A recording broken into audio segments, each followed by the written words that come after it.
بیوی نے خاموشی سے اپنا حق لے لیا۔ دھوکہ دینے والے کو سزا ضرور ملتی ہے۔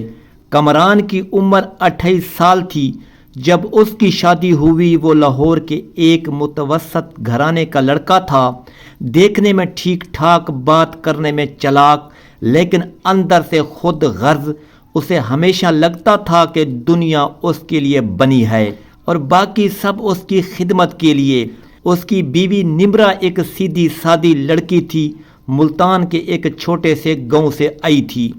پڑھی لکھی تھی لیکن شہری چمک دمک سے نا واقف۔ کامران نے اس سے شادی صرف اس لیے کی تھی کیونکہ اس کے باپ نے جائیداد کا لالچ دیا تھا۔ دل میں کوئی محبت نہیں تھی، صرف حساب کتاب تھا۔ شادی کے 6 مہینے بعد ہی کامران کا اصلی چہرہ سامنے آنے لگا۔ وہ رات کو دیر سے گھر آتا، پیسے مانگتا اور نمرا کی کوئی بات نہیں سنتا۔ نمرا صبر کرتی رہی۔ وہ سوچتی تھی کہ شاید وقت کے ساتھ سب ٹھیک ہو جائے گا۔ اس نے کبھی کسی کو شکایت نہیں کی، نہ اپنی ماں کو نہ اپنے باپ کو۔ ایک دن کامران کے پرانے دوست شہزاد نے اسے فون کیا۔ شہزاد دبئی سے واپس آیا تھا اور اس کے پاس کافی پیسہ تھا۔ دونوں ملے تو کامران نے اپنا سارا دکھ بیان کیا۔ شہزاد نے کہا کہ یار تم بھی میرے ساتھ دبئی چلو، وہاں بہت کام ہے۔ کامران کے ذہن میں ایک نئی اسکیم آئی۔ اس نے سوچا کہ پہلے نمرا کے باپ سے جائیداد اپنے نام کراؤں، پھر کوئی بہانہ بنا کر اسے چھوڑ دوں۔ اگلے کچھ ہفتے کامران بہت میٹھا بولنے لگا۔ نمرا کو حیرت ہوئی لیکن وہ خوش بھی تھی۔ اس نے سوچا شاید اللہ نے اس کی دعا سن لی۔ کامران نے آہستہ آہستہ نمرا کے باپ سے قریبی بڑھائی اور ایک دن زمین کے کاغذات اپنے نام کرا لیے۔ لیکن کامران نہیں جانتا تھا کہ نمرا سب سمجھ رہی تھی۔ وہ خاموش تھی، کمزور نہیں۔ کامران نے جب زمین کے کاغذات اپنے نام کرا لیے تو اس کے چہرے پر ایک عجیب سی مسکراہٹ آ گئی۔ وہ رات کو گھر آیا تو معمول سے زیادہ خوش تھا۔ نمرا نے اس کے لیے کھانا لگایا، چائے بنائی، لیکن کامران کی آنکھوں میں وہ چمک دیکھ کر اس کا دل بھاری ہو گیا۔ وہ سمجھ گئی کہ اب کچھ ہونے والا ہے۔ اگلے دن کامران نے شہزاد کو فون کیا اور کہا کہ یار اب میں تیار ہوں، دبئی کی تیاری کرو۔ شہزاد خوش ہو گیا۔ کامران نے سوچا کہ نمرا کو طلاق دینے کا بہانہ ڈھونڈنا ہے۔ اس نے اپنے ذہن میں کئی منصوبے بنائے لیکن کوئی بھی پختہ نہیں لگا۔ ادھر نمرا خاموشی سے اپنا کام کرتی رہی، لیکن اس نے ایک کام ضرور کیا۔ اس نے اپنے چچا وسیم کو فون کیا جو کہ ایک وکیل تھے اور شہر میں رہتے تھے۔ نمرا نے انہیں سارا ماجرا بتایا۔ چچا وسیم نے غور سے سنا اور کہا بیٹا گھبراؤ نہیں، بس مجھ پر بھروسہ رکھو اور ہر بات کا ثبوت رکھنا شروع کرو۔ نمرا نے ویسا ہی کیا۔ کامران کی ہر بات، ہر فون کال، ہر کاغذ، سب کچھ وہ محفوظ کرتی رہی۔ کامران کو ذرا بھی اندازہ نہیں تھا کہ اس کی بیوی جو ہر وقت جائے نماز پر بیٹھتی تھی، دراصل ایک مضبوط عورت تھی جو اپنا حق جانتی تھی۔ ایک رات کامران نے نمرا سے کہا کہ میں دبئی جانا چاہتا ہوں کام کے لیے۔ نمرا نے پوچھا کتنے عرصے کے لیے؟ کامران نے کہا پتہ نہیں، شاید لمبے عرصے کے لیے۔ نمرا نے کچھ نہیں کہا، بس اندر چلی گئی۔ اگلے دن کامران جب دفتر گیا تو چچا وسیم نمرا کے گھر آ گئے۔ انہوں نے تمام کاغذات دیکھے اور کہا کہ بیٹا یہ زمین کی منتقلی غیر قانونی طریقے سے ہوئی ہے۔ تمہارے باپ کو پوری بات سمجھ نہیں آئی تھی جب انہوں نے دستخط کیے تھے۔ ہم عدالت جا سکتے ہیں۔ نمرا نے کہا چچا میں لڑائی نہیں چاہتی لیکن ظلم بھی نہیں سہنا۔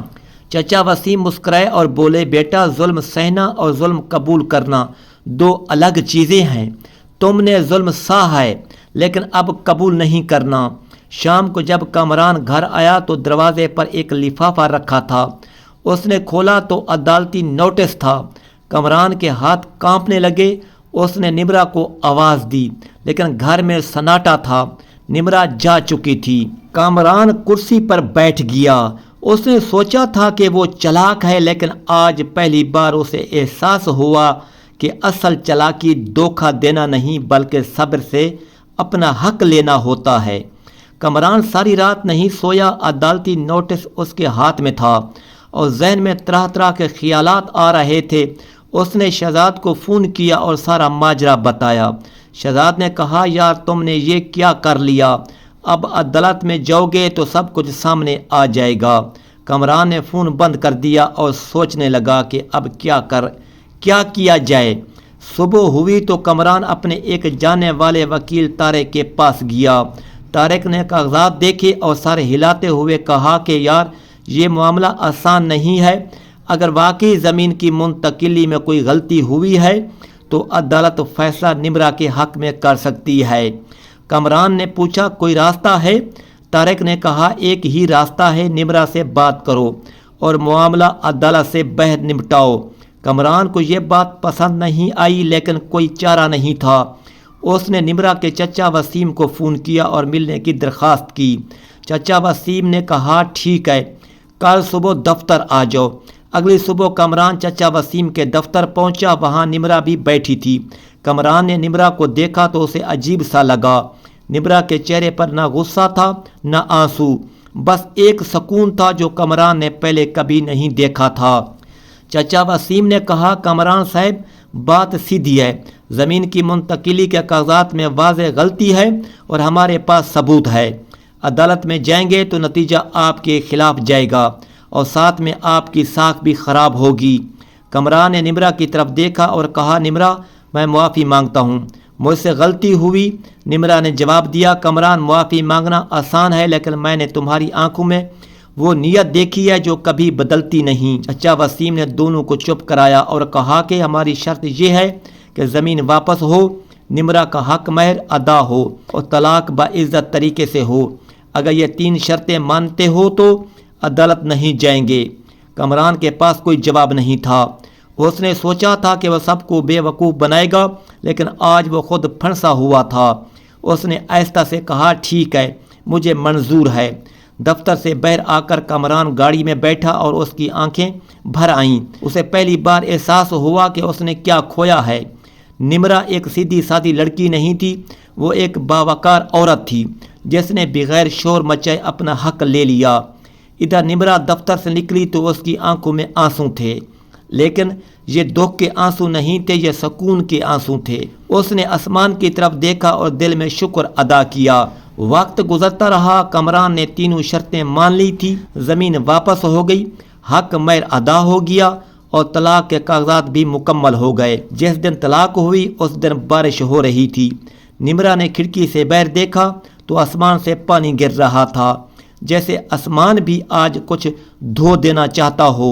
نمرا اپنے چچا کے گھر چلی گئی تھی۔ چچی نے اس کے لیے الگ کمرہ دیا تھا، پیار دیا تھا، حوصلہ دیا تھا، لیکن رات کو جب گھر میں سب سو جاتے تو نمرا اکیلی بیٹھتی اور سوچتی کہ کیا میں نے کوئی غلطی کی، کیا میں کچھ اور کر سکتی تھی، کیا یہ سب میری تقدیر میں لکھا تھا۔ ان سوالوں کا جواب اسے جائے نماز پر ملتا۔ وہ سجدے میں جاتی اور روتی، اس کے آنسو بہتے تو دل کا بوجھ ہلکا ہوتا۔ وہ مانگتی کہ یا اللہ مجھے طاقت دے، مجھے راستہ دکھا، مجھے وہ زندگی دے جو میں نے کبھی خواب میں دیکھی تھی۔ ایک دن چچا وسیم نے نمرا کو بلایا اور کہا بیٹا میں نے تمہاری ماسٹر کے داخلے کی فیس جمع کرا دی ہے، تم پڑھائی مکمل کرو۔ نمرا کی آنکھیں بھر آئیں۔ اس نے کہا چچا میں بوجھ نہیں بننا چاہتی۔ چچا نے ہنس کر کہا بیٹا اپنا حق جانتی ہو، وہ کبھی بوجھ نہیں ہوتی، وہ تو سرمایہ ہوتی ہے۔ نمرا نے پڑھائی شروع کی۔ پہلے دن یونیورسٹی گئی تو اسے عجیب لگا، سب لڑکیاں جوان تھیں، کھلکھلاتی تھیں، بے فکر تھیں۔ نمرا کے کندھوں پر زندگی کا بوجھ تھا لیکن اس نے ہمت نہیں ہاری۔ وہ ہر روز صبح اٹھتی، تیار ہوتی اور پوری لگن سے پڑھتی۔ مہینے گزرے، پھر سال گزرے۔ نمرا نے ماسٹر مکمل کیا اور ایک اسکول میں استانی کی نوکری مل گئی۔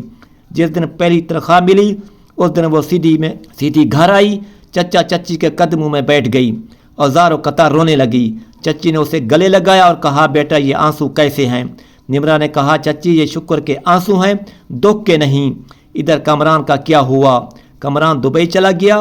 شہزاد نے جو کام کا وعدہ کیا تھا وہ وعدہ ہی رہا۔ کامران کو ایک چھوٹی سی نوکری ملی جس میں مشکل سے گزارا ہوتا تھا۔ وہ جس عیاشی کے خواب دیکھتا تھا وہ خواب کبھی پورے نہیں ہوئے۔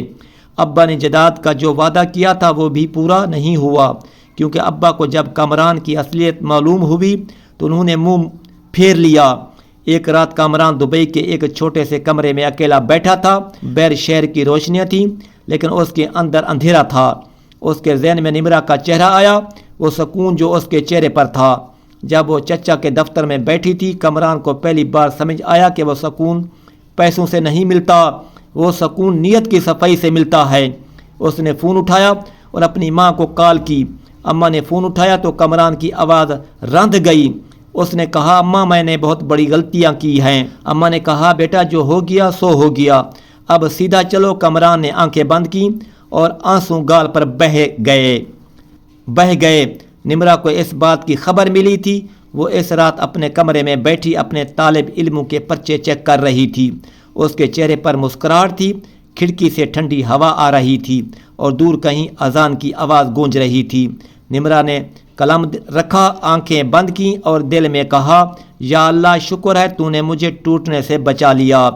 اور سچ یہ ہے کہ جو اللہ پر بھروسہ رکھے وہ کبھی نہیں ٹوٹتا۔